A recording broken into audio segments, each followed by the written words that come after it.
Where can I pitch in? How can I help? There comes a moment, quiet, often unannounced, when we look around and ask, is there something I should be doing? Should I be helping more? It's not shouted from the rooftops. It doesn't come with a memo, but it arrives like a whisper in the soul. Sometimes it shows up when we see someone struggle, sometimes when the world seems to spiral in pain, and sometimes in the stillness when we sense that we've been too focused on ourselves. This is not guilt, this is not shame. This is a calling, the call to pitch in, to contribute, to serve, to make our brief time here count for someone other than ourselves. The Stoics believed deeply in duty, not the cold, bureaucratic kind, but the soulful commitment to our shared humanity. Marcus Aurelius wrote, "What is not good for the hive is not good for the bee." You and I, we are the bees.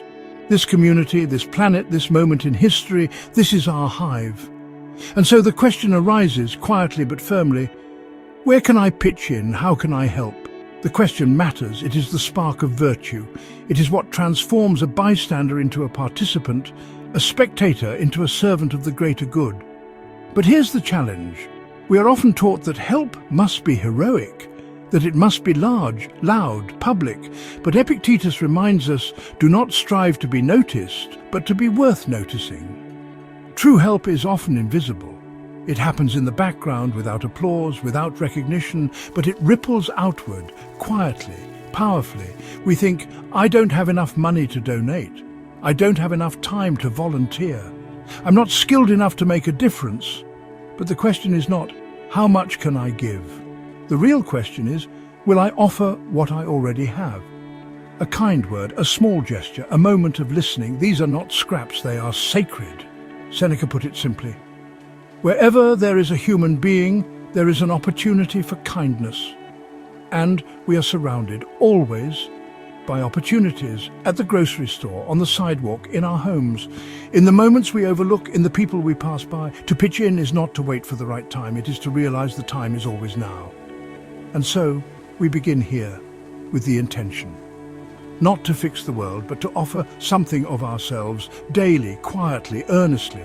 Ask it aloud or whisper it inside. Where can I pitch in? How can I help? In our eagerness to help, we often look far, to crisis zones, disaster areas, global headlines.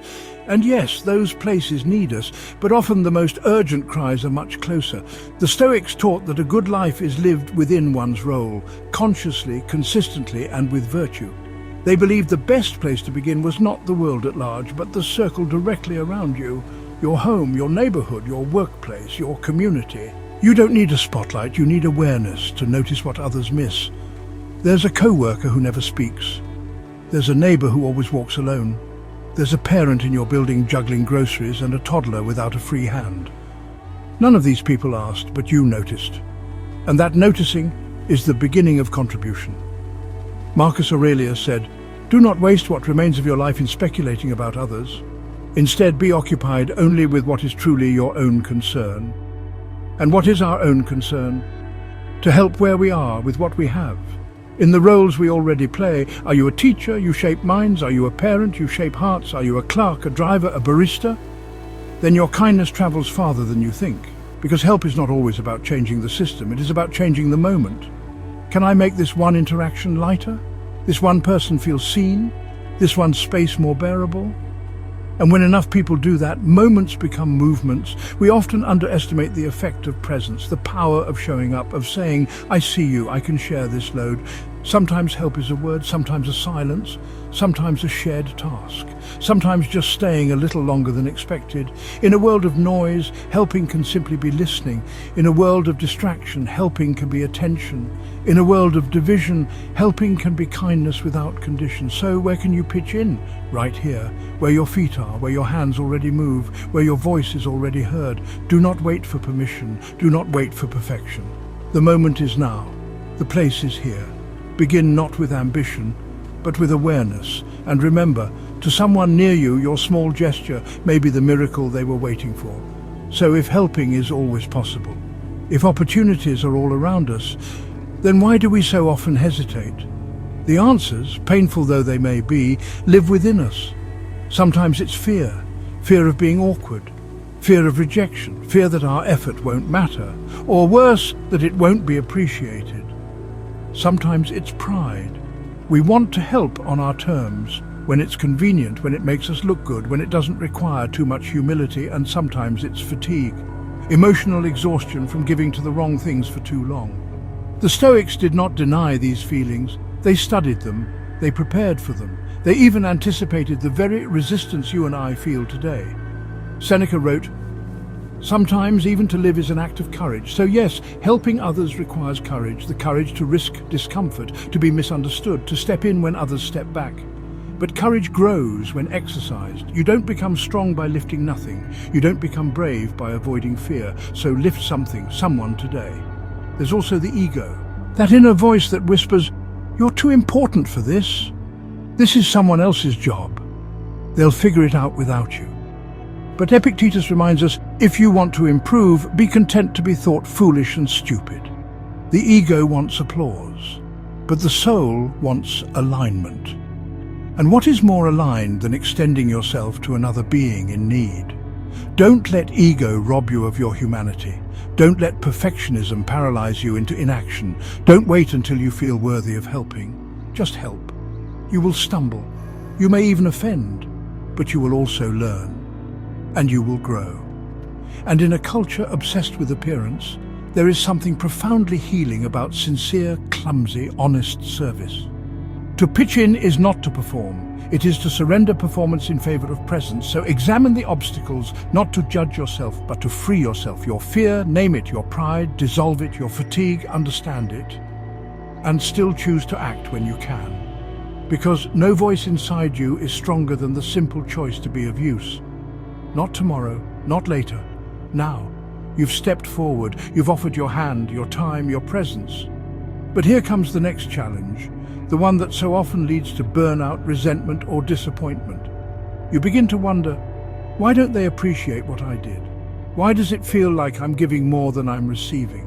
Why am I exhausted? This is the moment where help, if not rooted in wisdom, becomes a burden. The Stoics gave us the answer long before modern psychology caught up. Marcus Aurelius advised, "Do not waste time arguing what a good man should be. Be one." He didn't say be praised, he didn't say be thanked, he said simply, be one. Help because it's right, not because it will be noticed. Pitch in because it's aligned, not because you expect applause. This is the Stoic way. To serve without attachment, to give without demand, to act without needing recognition. Why? Because the moment we become attached to outcomes, our help becomes conditional. I'll do this if they thank me. I'll offer this if I see results.